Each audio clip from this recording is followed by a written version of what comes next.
What's going on out there, social media land? It's Dustin Sherman, or some of my friends down south know me as Tank.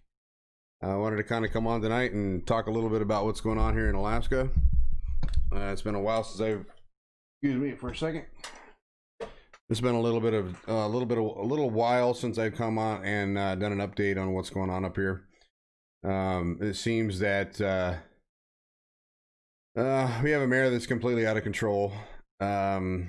Unfortunately, that's kind of what we've been dealing with. Luckily, I have hooked up with a good group of people, and we are starting to push back. We've had some pretty successful rallies the last couple weeks. We had one that happened last Tuesday that was between, I'd say, 350 and 500 people, give or take a little bit. We actually was able to confront the mayor late at night. He tried to wait us out, but he found out real quick that we weren't gonna be pushed around, and we stuck around all night long and waited for him. So yeah, he found out real quick that it wasn't going to matter how long he waited. We wanted to be able to see him, so we hung out and we confronted him whenever he came out. Give me 1 second here. I'm actually gonna adjust this a little bit so people can read what I'm saying.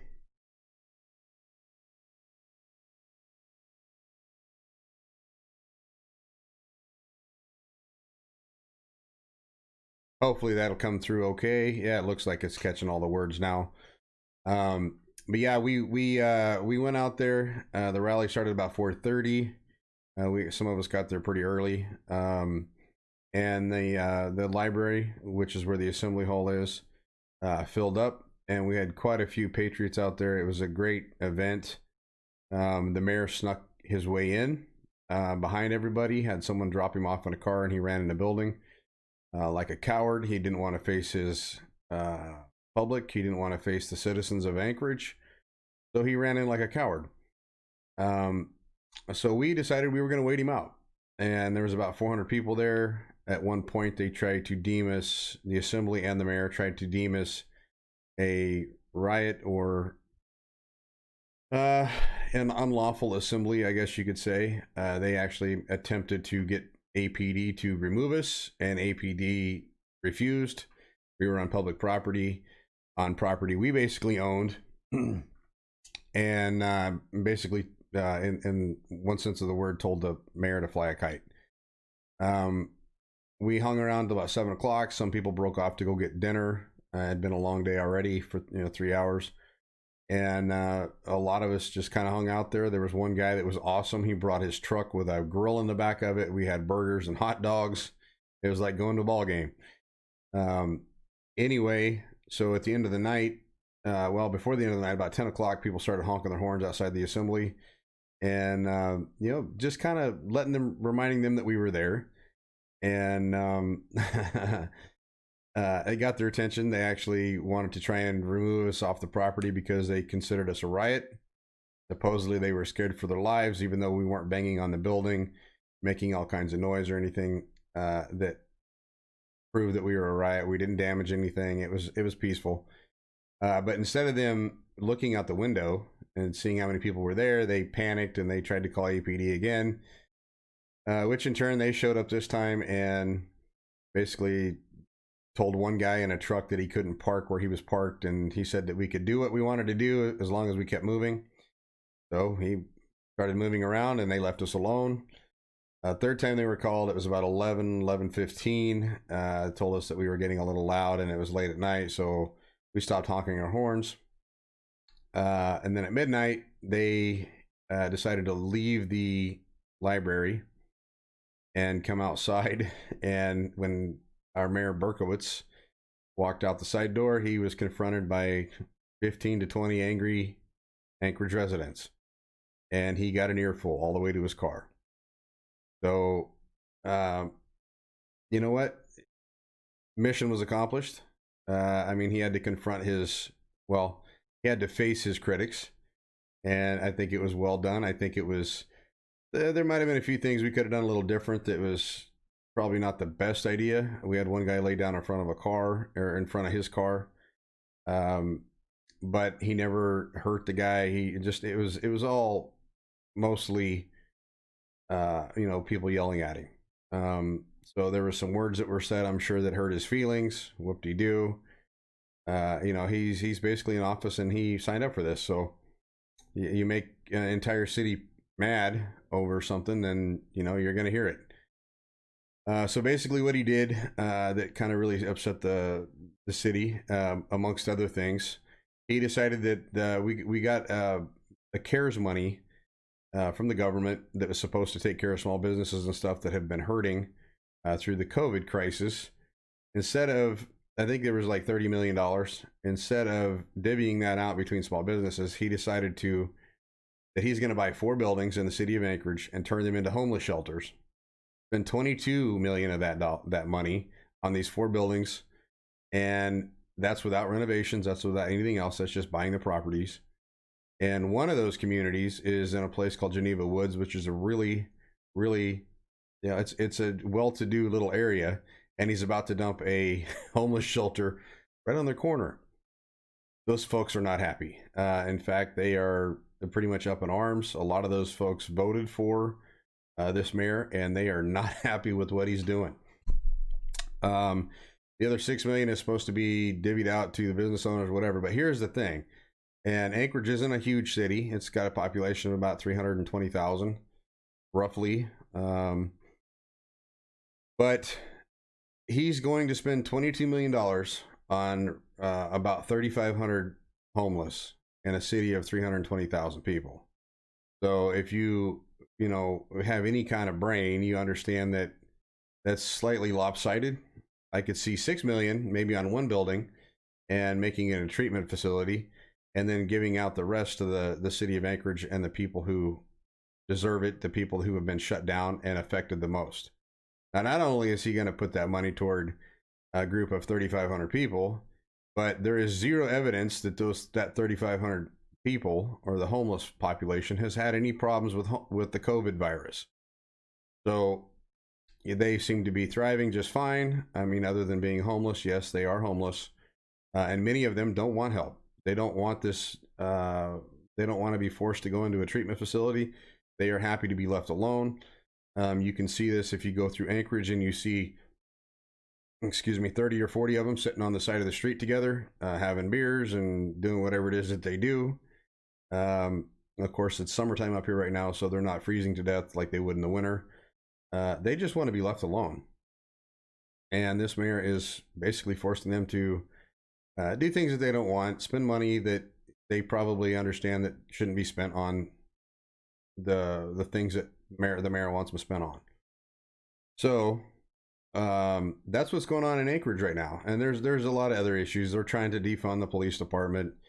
I think on the 28th of this month, they're flying up the Black Caucus and probably some Black Lives Matter folks. And so things are going to get interesting in that respect. But the good news is I've hooked up with some excellent patriots, excellent people from around the city of Anchorage. And we are starting to push back a little bit. I have started up the hashtag again, hashtag stand your ground. And I started pushing that again because of some of the events that's happened in the lower 48. Last night, there was a young man that was pulled out of his truck and beat to within an inch of his life. Speculation he's died. There's speculation he hasn't died. No one really knows the truth yet on the whole situation. The guy that kicked him in the face, his face was all over the camera. Everyone knows who he is. They know his name. As far as they know, he is yet to be arrested. He did post something on Twitter that he expects to be arrested for murder, and rightfully so. The video shows the guy kicking the young man in the head. It was kind of the death blow. If the guy did die, this is one of the biggest reasons why. The guy was completely defenseless, sitting on the ground. This is after he had been beat for about 10-15 minutes by multiple people, and the last blow was a kick to the face. So when I mean stand your ground, I mean we really need to start paying attention to what's going on around us. If there's big rallies, big protests, things like that, avoid the area. Unfortunately, it sounds like Portland is 99% a protest area, so it's hard to go anywhere there without running into Antifa, Black Lives Matter, whoever you want to, whatever culprit it is, today or tomorrow, whatever. So, um, I think there's bad things coming for the country. I think that we all kind of recognize it. We see bad stuff happening. So, for my friends down south, be prepared. Um, Watch your surroundings. Try and stay out of bad areas. I don't want to see any of my friends or hear of any of my friends getting hurt, doing anything stupid, or having anything stupid done to them. I think we're all pretty much in the same mindset that we will defend our homes if something happens. Speaking of that, Seattle, now there's groups of people walking around telling people to leave their homes because that home now belongs to them, yada, yada, yada. That happens in some areas. They're probably going to eat a bullet. I hate to say that because I don't think Americans should have to do that. But in today's day and age, with the media fueling all the hate and the rage, it's bound to happen. And I think it's going to happen more and more. I think you're going to see more of it in the media. Well, probably not more in the media, but more online. People are definitely a lot more vocal online now than what they used to be. So expect to see some stuff that you don't really want to see, but it's going to be forced into our face. And all this going on while there's an ammo shortage right now. Give you an example of that. So a friend of mine here in Anchorage, we want to get together and start reloading a lot of bullets. I mean, start reloading ammo. We're having a lot of trouble locating 9mm rounds. We're having a lot of trouble locating stuff for 223, and this isn't the bullets themselves. This is just reloading stuff. Powder, primers, lead, things like that go into manufacturing ammo. Everyone's out of it, and everyone down south is out of it. And so, what happens whenever you don't have anything to shoot, or you don't have anything to protect yourself with? So hopefully by now everyone's been out and they've had time at the range and they've practiced up and all that kind of stuff just in case. But from what we're hearing, at least from up here, the ammo manufacturers down south are about 4 years behind. That's kind of a scary proposition. So, they're going to really have to either bump it up. And with this COVID thing, it doesn't help anything. So many of them have laid off employees. They've shut their doors for now.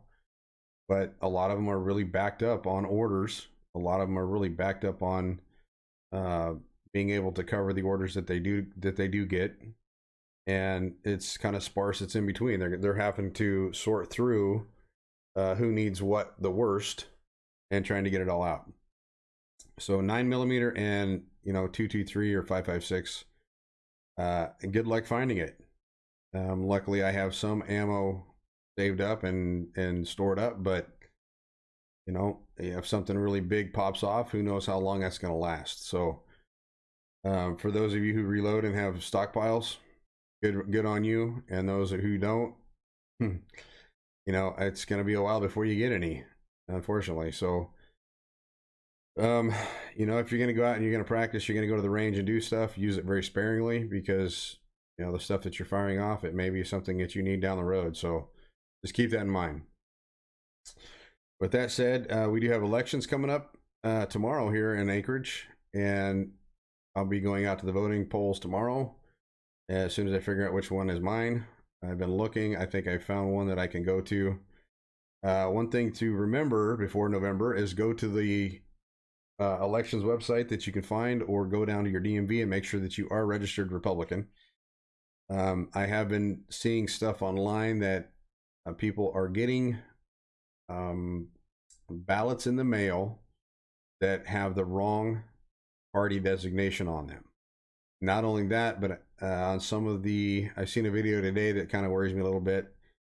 Two people that live together, one's Republican, one's Democrat. It actually lists on the number on the envelope has a D or an R. And the reason that worries me is because anybody that wants to tamper with the elections, it's pretty easy to see which party the people are voting for. So if you got they shouldn't be doing this, but if a mail carrier is a Democrat, sees a Republican thing, he can throw it away, vice versa. I don't care which side of the thing you're on. If you're for voter fraud, it's illegal, period. I've also seen places and stuff online where they're talking about getting 4 and 5 ballots for one person in the mail. So I think Trump is very, very smart when it comes to eliminating the mail-in ballots, the mail-in voting, because it is too susceptible to voter fraud. If we can go to Walmart, if we can go to Costco, if we can do all this kind of stuff with masks on, there's no reason we can't stand a line and vote in person at a voter booth, at a polling place. That's funny, me saying that, because today there was I guess an anti-voting protest or some crap in a city where a bunch of liberals had gotten together and they were protesting in-person voting. So that's kind of a oxymoron, right? If you're going to get together in one place and protest it, and you're going to stand right next to each other and do that, but you can't go out and actually vote. You can't make it up. It's like this stuff is writing itself. And then you got Joe Biden and Kamala Harris, which if you look at the last debates, they don't like each other. How's that going to work?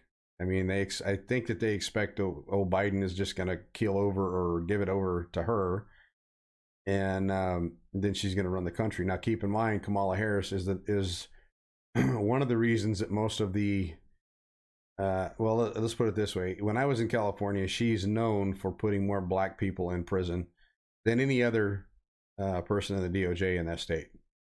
So, black folks out there, I want you to, at least acknowledge that, because it is true. It is something that can be found online. You can look it up.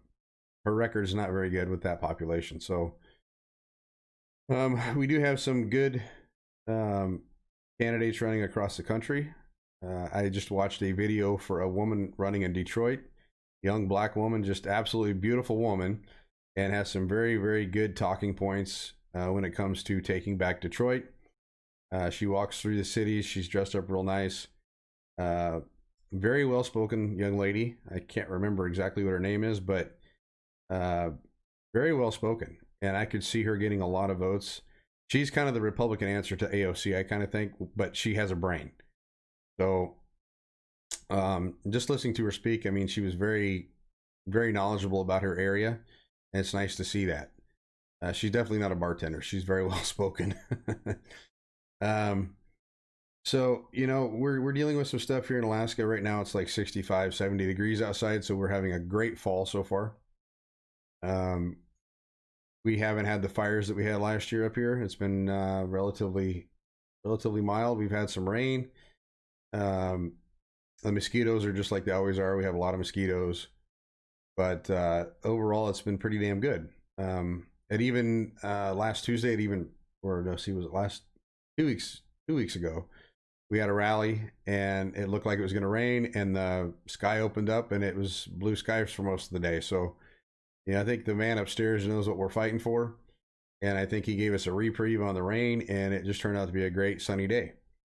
So, I think we're on the right side of history here. If we continue to keep pushing and keep pushing back, I think that we have a pretty good chance. Remember, every time you post, if you could do me a favor and push the hashtag stand your ground, that encompasses a lot of things. It also, it's not just, not backing down when someone's fighting you. It encompasses a lot of things. It encompasses, the political fights that we're in right now. Don't back down. Stand up and fight for what you think is yours and what you think this country needs.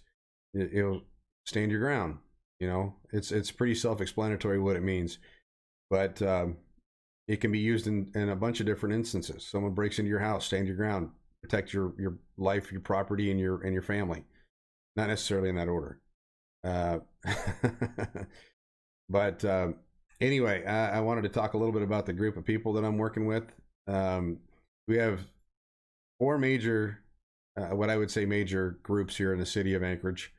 We have Alaskans for Constitutional Rights. They are doing some awesome work. They're putting together lawsuits and stuff for the residents that have had that have lost income and everything. I'm sorry, not residents, but businesses that have lost income from this COVID disaster. Uh, that's based off of what they made the year before. They can take the profit and loss statements and look what they did the year before and compare it to this year. And the idea would be to at least break even with that. Try and get what they lost this year and at least break them back even. And I think after that gets rolling, I think they're going to be looking at individuals after that. They've done some fundraising and done some excellent work on getting a group of lawyers together for that. And actually, I have packets. I've been actually trying to get them out to businesses to jump on board with that. So they're always looking for businesses to get in on it. And I've been helping out with that a little bit. I think I delivered like 3 or 4 today that were people that were interested. And then we have a group called Taking Back Anchorage. I'm with that. It's me and a woman named Sarah Boyer. She's awesome. I mean, I don't think I've found anyone to work in a group as well as me and her do. We communicate as much as possible, and we've done some things and made some big strides. We've also seen some things that were kind of a little suspect up here, like the fact that we had the Republican leader at one of our meetings, and he never came up to introduce himself. He never came up and said, "Hi, I'm so-and-so. I'm from the Republican party." Nothing like that. He just listened to us for about 20 minutes, got in his car and left without saying a word. He took the time to come and listen to us, but didn't take the time to come and shake our hands or anything. So, that kind of tells me what the party's about up here. I think it needs to be revamped. I think it needs to have some life brought back into it. So we'll be looking into that a little bit. And a couple of the other groups, there's one called Open Alaska, and there's another one called Save Anchorage. And the 3 major groups, other than Alaskans for Constitutional Rights, we've all kind of put rallies and stuff like that together jointly, and it's worked out pretty well. We do have Antifa up here. We have spotted a few of them spectating and watching the crowds, so they are here. We recognize them. I've taken photos of them. I'm sure that they've taken photos of me and half the crowd, and they realize who the players are up here. But it kind of comes with the territory. There's not as many up here as there are down south, obviously. And with the cold and the winters up here, they're not going to get away with near as much as they would down south. And with the summers being sunny all the time, they have no place to run. It's always light out in the summertime. So so far they've been kind of a non-starter. They haven't really caused any problems yet. We did have 2 Black Lives Matter rallies up here earlier in the summer. To give you an indication on what the people up here thought about that, 2 days before the rallies happened, they had all the downtown stores boarded up. So they were anticipating a problem. Luckily, nothing happened. Nothing went off. There was no major issues. They were both peaceful. And there was actually one out in the valley as well, and it was peaceful as well. So, as long as they continue to be that way, we'll support their constitutional right to go out and voice their opinions. But we have to draw the line when it comes to destroying personal property. Other than that, that's kind of the thing. I mean, I've been working a little bit, back to work. For those of you who knows my my LASIK saga, I got another few weeks of healing before I can go in and have my eyes fixed. Right now, I'm actually wearing contacts. I can see somewhat. The contacts fog up. I hate contacts. I've always hated contacts. They don't work well in my eyes. I have astigmatism, so they turn a lot, and my eyes get all kinds of weirded out. But I do have them in. I can see. I can read. I can't see anything super close up. So working on things like soldering wires, things like that's kind of out of the question right now. But at least I can see. I can drive. I am still independent. Thank God. I can tie my shoes. So I can do all those things. But I have to rely on someone else to do any soldering if I want to get something fixed on the circuit board, which kind of sucks. Well, we're still kicking it. We're still getting along up here. We love the state. We love the people. I love the group of people that I'm working with. I think they're all great. The ideas that come from out of these folks is just fabulous. We had a meeting last night. There was like 8 or 10 of us. I think there's maybe 11 of us, and the ideas passed around in this. I call it a kind of a community leadership group. Um, they've been refreshing. You know, it's not like you're getting in a group of people and they're all bitching and moaning. These people all want to help and they all want to do something. And today, I've seen a lot of things happen in just 24 hours, and that's extremely inspiring. Um, and there's a lot of moving parts in it, but I think everybody's already kind of starting to realize that it's almost like a little family. You know, we could call up, we exchange contact information. We've already talked a few times. I've been on the phone with each other, and if there was any little issues, we worked through it right away. And it's really cool. And we have people that are not involved in that group, but have been rally goers. And I have to tell you about this one guy. I hope Dustin Darden is watching, because the guy is the man. I mean, so we have this guy up here, and his name's Dustin also, but his name is Dustin Darden. And I'm going to tell you right now, he is like our spirit animal. This guy, he's like a raccoon, right? So this guy he's not afraid to talk to anyone, which is perfect for what we're doing. He's the guy that, you know, is not scared to do that. He's very vocal. He's very very hands-on. He enjoys what he's doing. You can see it in his face. I mean, he just loves to be out there, and he likes to be around people. And the funny thing is he's employed by the city, and so, you know, he's kind of fighting his boss, but, you know, in a good way. He's not causing any major problems or nothing like that. Just voicing his displeasure. And he's one of those guys that, to give you an example of some of the stuff he did. So he was, you know, rallying up the crowd and stuff in one of our events, and he's got this motorized bicycle, and he's riding it up and down the road, and all I can see is like Braveheart. I mean, the guy's like Mel Gibson in Braveheart. The only thing I'm waiting for is him to scream out, "We ride at dawn!" You know, that's the kind of guy that Justin is. He's awesome. I mean, I love the fact that he's involved in this. But he's a motivator. You know, he likes to get people involved. So it's something I think that, you know, I'd love to see more Anchoragites or more Alaskans get involved with the events. And I think it's going to grow. I think it really is. I mean, to see 500 people show up at an event here in Anchorage in the middle of the week on a Tuesday night is extremely inspiring. It's not on the weekend. People are getting off work and they're coming to an event local to their city, and they're willing to stand up. And a lot of them are not working right now, so that gives them the time to do this. And they want to be able to go back to work. That's the whole point. Unfortunately, we're stuck with masks. We're stuck with a mandate till the end of this month. For now, it may be extended again.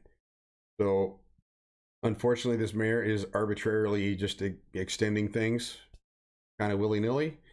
And I'm looking at other states like South Dakota as a perfect example of this. They just had Sturgis. They had like 300,000 people show up there, right? Or I don't know what the number is, but it was a lot. And there's pictures and videos and stuff coming out of Sturgis, and everybody's having a great time. And that state didn't shut down. And yet we're in Alaska, and we have less cases, less positives, and less death and everything else than freaking South Dakota, and we're shut down. So our mayor has basically followed lockstep with California on everything. California shuts down, we shut down. Actually, we beat on the first shutdown. We actually beat California to the shutdown. So maybe Newsom's taking notes from our guy. I don't know. Our governor is pretty good, but he's been kind of non-existent through this whole situation. That's a little worrisome. But in his defense, he's got a legislature that won't work with him. Our governor is dealing with the same kind of crap that Trump is in Washington. He's got a legislature that hates him, won't work with him, and won't let him fulfill his campaign promises. Sound familiar? Yeah. So we have the Alaska version of Trump, and you have a legislature that won't do anything. They won't get off their asses and do anything. So the best thing we can do is go out and vote them out. So that's what we're working on. We're working on trying push candidates that'll get the job done. My friend LD Powell is running out in Wasilla. I've interviewed him a couple times. You've seen him, the big burly guy with a big beard.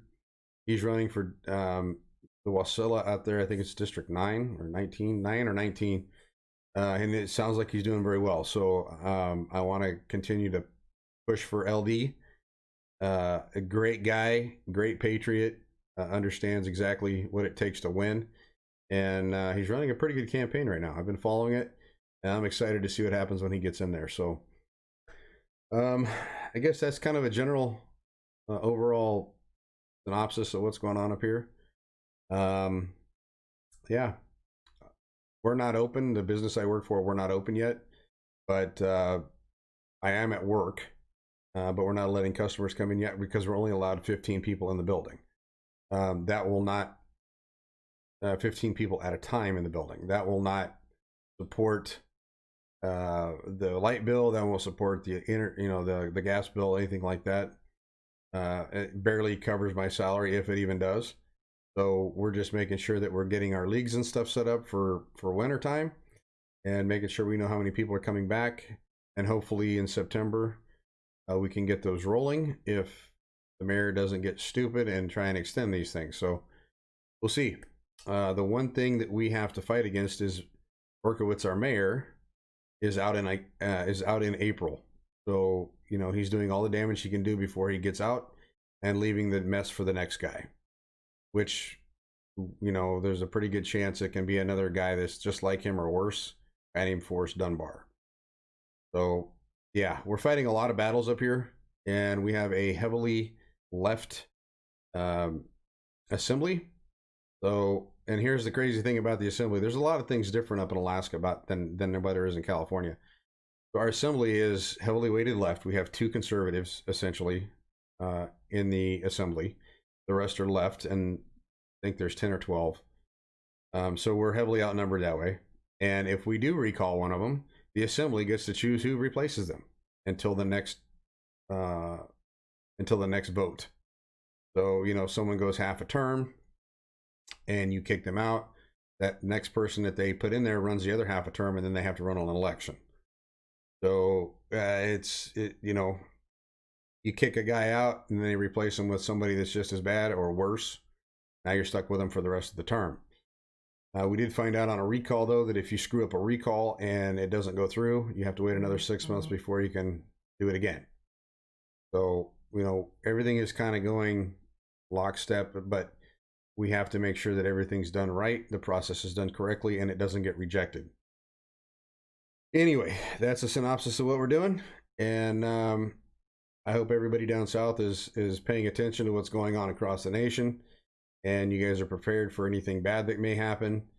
Bad stuff's happening around the country, so keep your eyes open, keep your ears open, keep your powder dry, and stay armed. Other than that, I'm going to get off. I love you all. Peace out, and we will catch you all later. Take it easy.